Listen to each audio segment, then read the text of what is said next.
Kembali di Good Morning Indonesia dan saatnya selama 30 menit ke depan kita akan berdialog. Tadi di awal saya sudah sampaikan dialog kita terkait dengan peringatan Hari Kartini dan sudah ada Kartini masa kini ya yang berjuang di bidang pendidikan.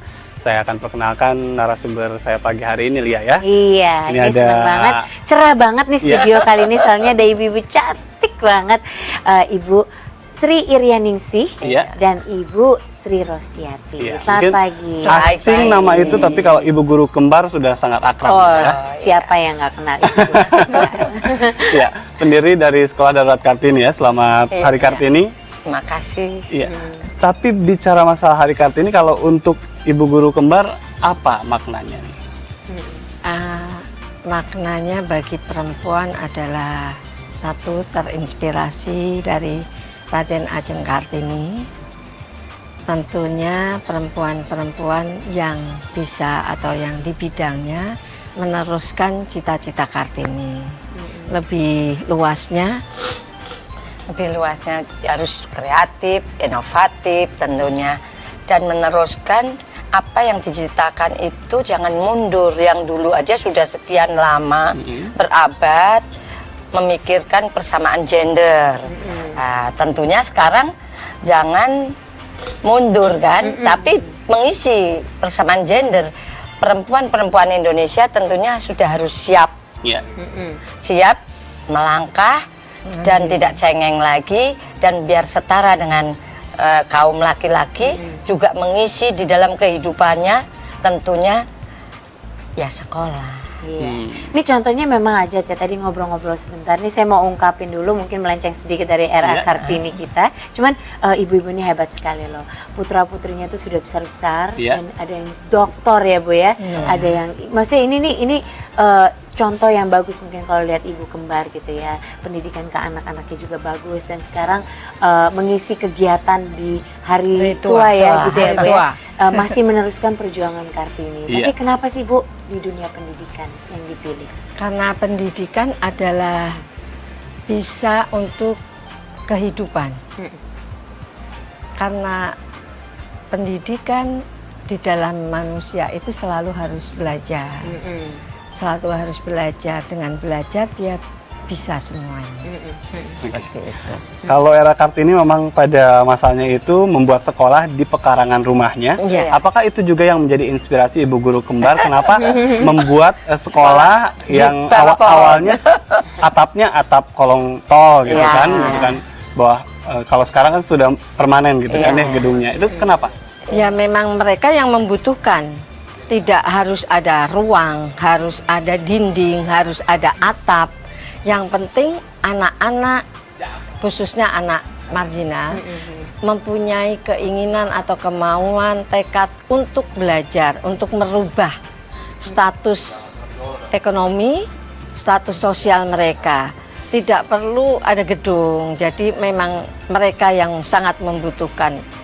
Ya di bawah pohon boleh, di bawah kolong tol boleh. Pokoknya di mana aja. Di mana aja. Karena mereka memang kalau terpaku nunggu gedung sekolah dulu, ya nggak belajar gitu nanti ya Bu ya. Akhirnya mereka ikut atau diikutkan ujian nasional untuk bekal dia. Kalau yang belum punya akte kelahiran atau itu untuk mengurus itu. Untuk mengurus akte kelahiran atau KTP itu harus punya ijazah.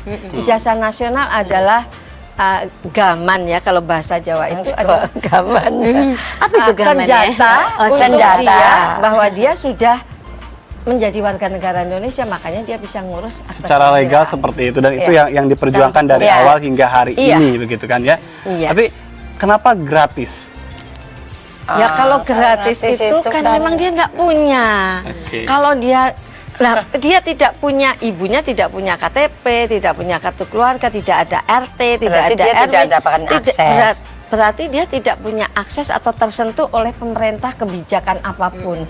Nah, kenapa kita enggak sih, kita punya ya tidak, bukan konglomerat, tapi tentunya kan punya bisa tenaga, lah, punya tenaga, punya ilmu, kita bagikan kepada mereka. Nah ini ya udah memberikan pendidikannya, juga biaya dikeluarkan dari Ibu kayak pemerintah loh Bu. Enggak lah, kita bukan pemerintah sih, cuman kita ngasih pendidikan, lalu tentunya Mulia banget kasih ini, sayang pada Iya. anak-anak. Tapi Bu, rahasia perjuangannya sampai saat ini, karena kan memang selain waktu juga kan tenaga juga, tapi kan memang biayanya sangat besar. Nih rahasia Perjuangannya itu yang terpenting adalah perasaan. Jadi dari dalam hati kita berniat bahwa ingin mencerdaskan anak bangsa, mengangkat derajat dan martabatnya. Di situ adalah ketetapan jiwa.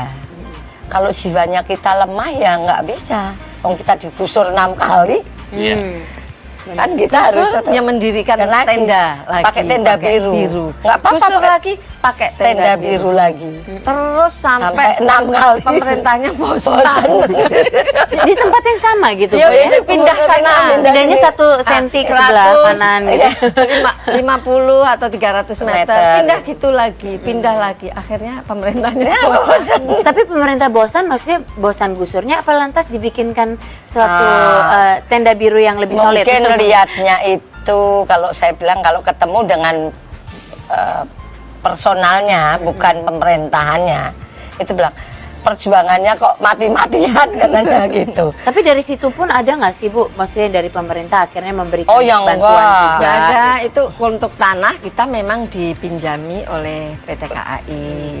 Tapi yang membangunkan itu kan Bapak Polisi Kapolsek Pademangan Yang sama sekarang ya? Kapolres Ya, sekarang.